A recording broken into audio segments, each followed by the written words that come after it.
What is up, Comic Book Nation? Connor Casey here. Today I am joined by the AEW head honcho himself. It's Tony Khan. Tony, how you doing today? I'm doing great, Con. Thanks for having me on, man. It's one con to another. Exactly. Well, you've got a hell of a week coming up this week. A big 3-year anniversary episode of AEW Dynamite, a live AEW Rampage, Battle of the Belts 4, and a partridge in a pear tree. So I want to start off by asking, when it comes to Dynamite, how does it feel to have hit this milestone with your flagship show? It's fantastic. It's fantastic. I love what we're doing, and I think that we've got a great group of people. And I'm a huge fan of what we do as far as putting on wrestling shows on Wednesdays and Fridays. I love wrestling since I was a small kid, and to be able to celebrate 3 years of AEW Dynamite tonight, it's great. But I cherish every minute of it because I just love wrestling so much. So it's cool to be able to do this, and that we've been doing it for 3 years. It's crazy. It's our first year on TBS though, and it's been a great first year on TBS though, and we can celebrate 3 years of Dynamite tonight on TBS. When looking back at that first episode in Washington to now, are you where you thought you would be? Are you ahead? Where was kind of your expectations this far out? We're way ahead of where I thought we were going to be. Sure. It's tremendous. And to have had the success, I mean, we didn't have a second show at that point. Now we've launched 2 shows, AEW Dynamite and AEW Rampage. We built this huge brand. Worldwide, AEW is on in over 130 countries now. And it's pretty incredible that we've been able to do it all in 3 years and become a real challenger brand where we've carved out an important space for ourselves in the wrestling ecosystem. For sure. Referencing that ecosystem, what do you think it is about the product that has resonated so strongly with fans to kind of give you guys your defined position within the industry? Well, I think we've had great, consistent shows. We've had some of the best stories in pro wrestling that have led to some of the best matches in pro wrestling, and we have a lot of the best wrestlers. And all those things have come together, and consistency. We've had great shows and have been doing this for years. So I'm really excited about what we're going to see tonight on TBS to put together a great 3-year anniversary show. Hell yeah. One of the things that that was a big part of AEW when it first launched, and up until recently it still was the ranking system. And I went on your guys' website today and I noticed there hasn't been one since I think August 31st. Is the concept done? Is it gone, or is it? I haven't updated it lately because I think so much has been fluid coming out of the Grand Slam Tournament of Champions in particular. And, it's a fluid situation coming out of Grand Slam. And I think now I'm reevaluating it. And I think looking quite possibly could bring them back soon, but certainly made a lot of changes for the better. Sure. That led to our best ratings of the year in many ways because we really zoned in and have had, I think, a lot of our best shows in recent months. For sure. One of the big additions you guys made recently was Saraya. She showed up at Grand Slam, cut her first promo last week on Dynamite. She'll be involved in that 6-women tag match tomorrow. She'll be ringside. I was curious because I know this was something that a lot of people were hoping to maybe get an update on last week, and she didn't really touch on it. And I know there's only so much you could maybe say about it. Will fans get an update in the near future about whether or not she is cleared to compete?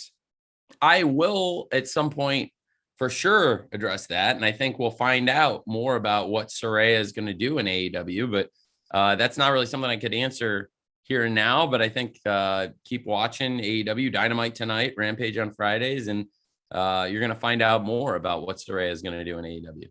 For sure. What's it like having her backstage so far? It's been tremendous. She's awesome. She's a huge star, and she's got a great mind for wrestling, and she's already had some really cool ideas. And she also has such a great presence, and her star power is going to be a real positive for us this year and going forward in future years. Awesome. And it's big for us is we built such a big base also overseas. She's a big international star too, known worldwide, and particularly in the UK, her home country, where AEW is the #1 TV wrestling company. So great to sign such a great star overseas and here in the US, where she's just very, very familiar face for the wrestling fans. Have you guys talked soccer already? Is she a Fulham supporter? She's a Norwich supporter. Ooh. She's a big Norwich supporter. Okay. She goes to Carrow Road. She's a card carrying Carrow Road Norwich supporter. Fair enough. Fair enough. So this past weekend, I'm sure you've seen the clip by now, but FTR defended their IWGP tag titles at Royal Quest. They grabbed the mic afterwards and they mentioned you. They said, "Book us, brother."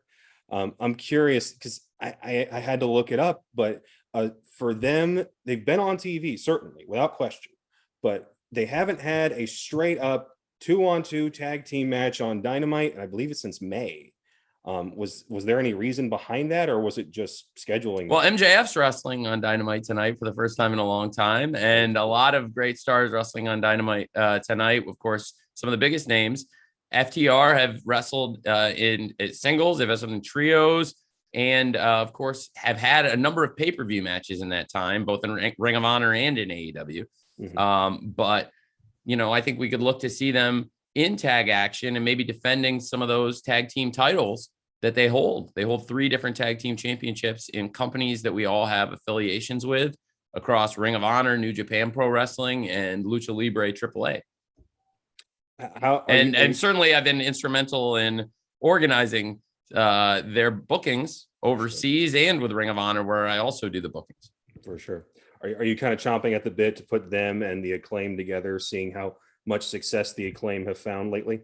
Well, we have had some folks on the tag division, to your exact point, and the Acclaimed, Keith Lee, Swerve Strickland, the Gun Club, a lot of tag teams have had some tag matches in that time. So the division has gotten, I think, stronger. So when FTR are now doing more tags and instead of trios or maybe some singles matches with whether it was Dax trying to fight Claudio for the Ring of Honor title, or them fighting each other in the Owen and Dax advancing, or some of the other matches we've had, Cash versus Jeff Cobb over the summer and different things. They've done trios matches. I think now they've got all these tag team championships they've accumulated. It would be great. And I, again, instrumental in booking them overseas for New Japan. And they actually hadn't been available in recent weeks also for TV. Sure. So that was another element of it. So, part of being champions all over the world, they had some other commitments too. For sure. Dax has made it very known he is a massive Bret Hart fan.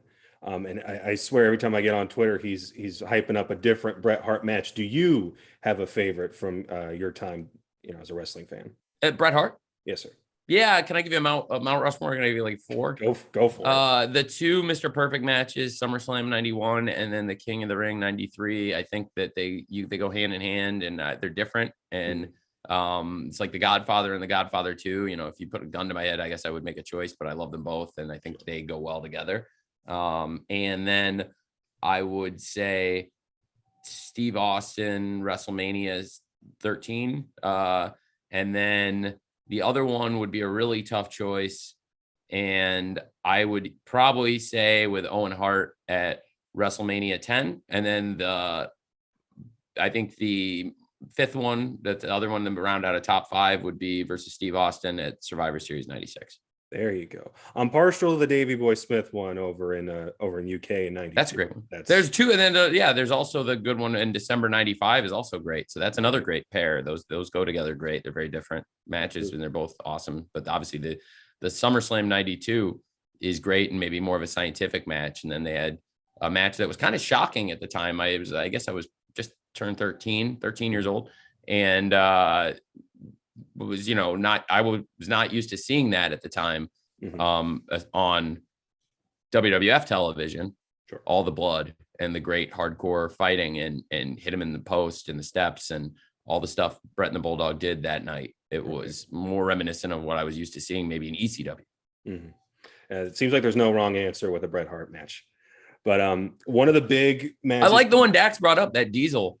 I think that I believe the reason people don't watch that one as much, Dave, Dax, is because of Art Donovan. Okay. Fair enough. One of the big matches you guys have coming up tonight is a tag team match. It's Chris Jericho and Sammy Guevara versus Bryan Danielson and Daniel Garcia.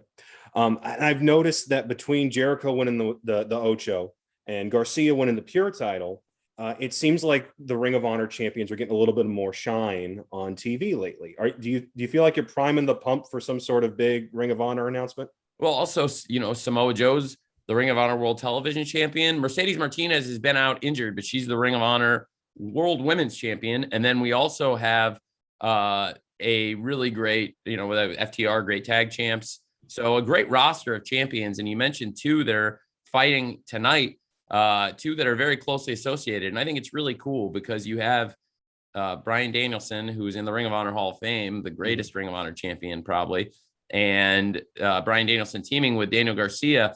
It's fascinating because they took a long road to get to their match at the House of the Dragon Dynamite earlier this summer.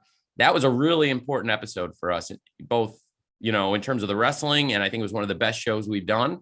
I also believe it was really important at a home run because that was the number one promotional priority of Warner Brothers Discovery at that point.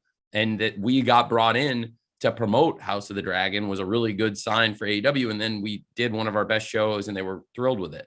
And, not only to do the American Dragon, Bryan Danielson versus the Dragon Slayer, Daniel Garcia, but to be able to bring in Ricky the Dragon Steamboat as a guest timekeeper and have him weigh in on the story.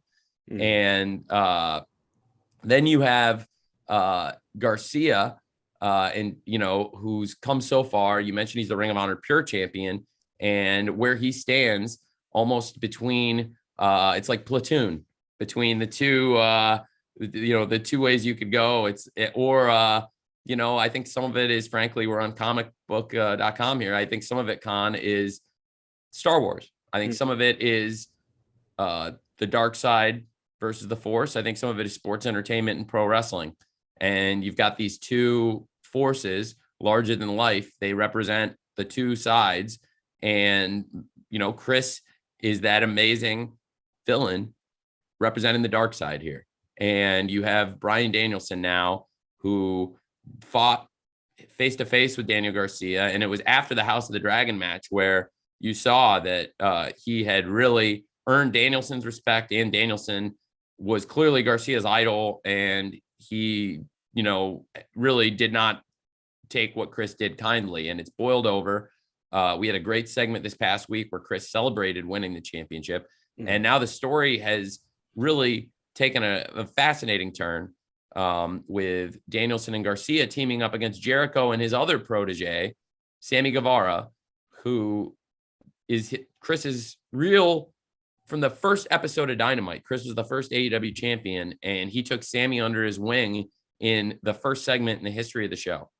And so that relationship goes back to the first Dynamite. So here we are at the 3-year anniversary of Dynamite, and you have Chris and Sammy, who represent everything that's wrong with this business, sports entertainment. They're really the dark side of this business, the dark side of the ring, as it were.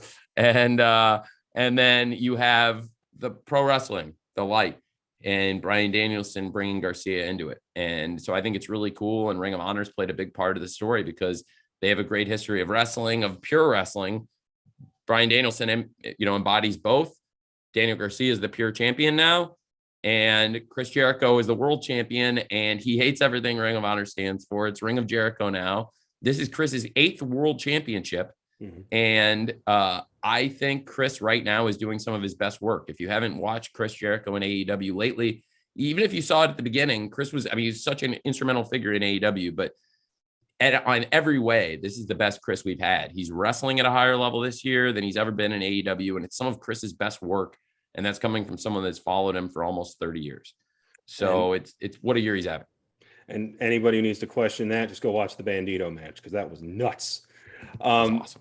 Following up on Dynamite, you've got Rampage live on Friday, and the first big match that's been announced for it, Andrade versus 10 from the Dark Order, career versus mask. And anybody that knows the history behind 10 knows how important this is to the company, to him, to the Dark Order.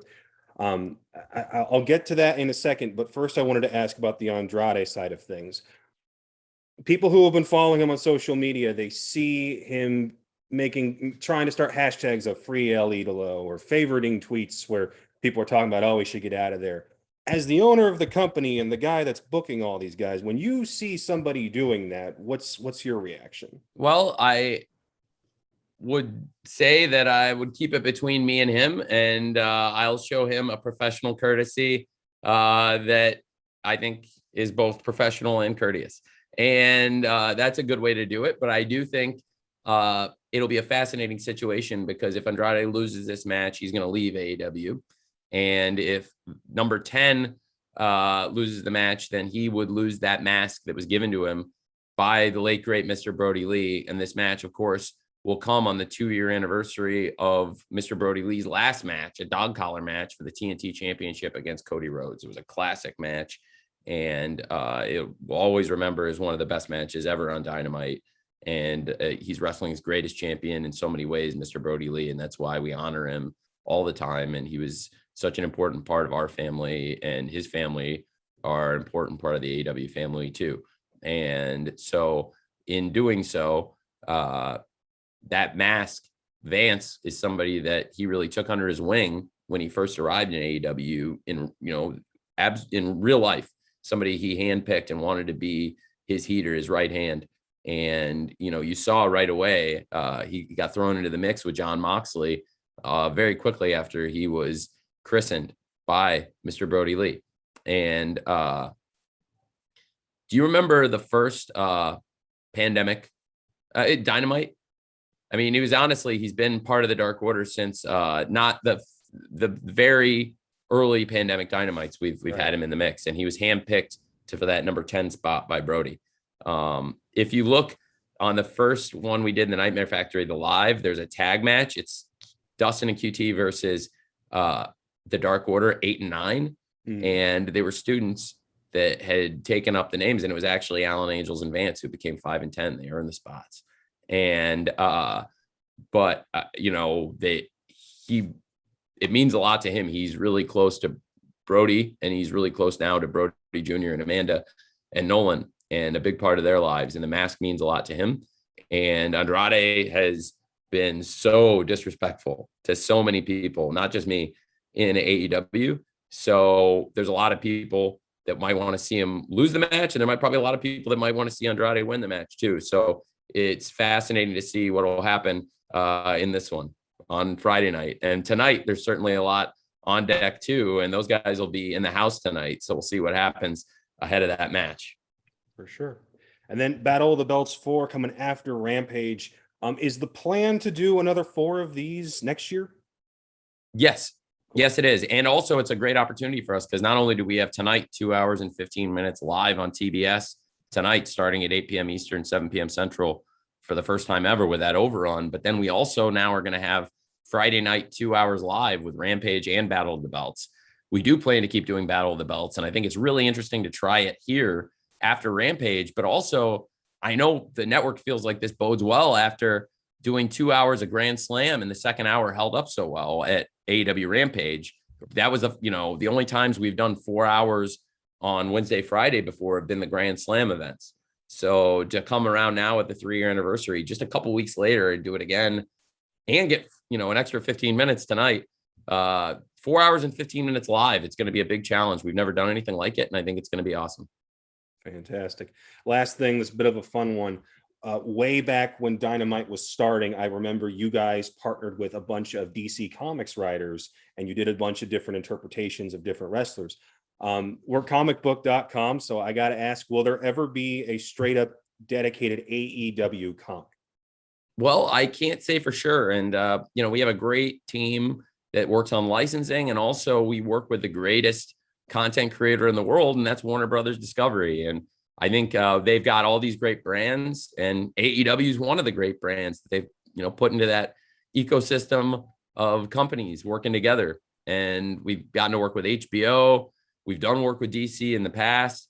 I think it's great opportunities, and obviously nothing bigger now than Shark Week, and having the opportunity to sink our teeth into that. And that was a great opportunity. We've followed it with House of the Dragon, and anything else we can do we're always up for it. We, got some good opportunities to help promote Gold Rush for the network, and they were happy with that premiere. So I love doing that stuff. And the more of that we do, I think it's great because it helps the network, and that's our job to do stuff for them. And it also, it looks good for the wrestling fans, right? It builds confidence, because I think the more cross-promotional stuff we get to do in the Warner Brothers Discovery ecosystem, it looks good on the fans. Like, because, you see us doing these big segments, AEW's doing very well and is getting opportunities and is highly thought of. And then, we're not going to get fired. So it's good. And people like to see that. And especially now with the big success AEW's had this year with the ratings, we've had such a big lift in the last 6 weeks. It's been the biggest 6 weeks we've had in a full calendar year. And it's really only twice we've ever hit this kind of hot period we're in right now. So it's the perfect way to hit the anniversary tonight on TBS. Well, guys, like the man said, Dynamite tonight on TBS. Friday, you got Rampage, you got Battle of the Belts 4, Full Gear's just around the corner. Don't you dare miss any of it. And next week, we're coming to Canada. First ever international tour. So it's just the hits just keep coming, and Rampage is going to be live most weeks through through Full Gear. From Grand Slam to Full Gear, my plan was to really heat up Rampage, and we're doing a lot of live episodes. So it starts this Friday, but it's going to keep going. And really, things pick up tonight on TBS. I really appreciate you doing this, Con. Thanks, man. Of course, man. Thank you so much. And everybody stay tuned for full coverage of all things AEW over at comicbook.com.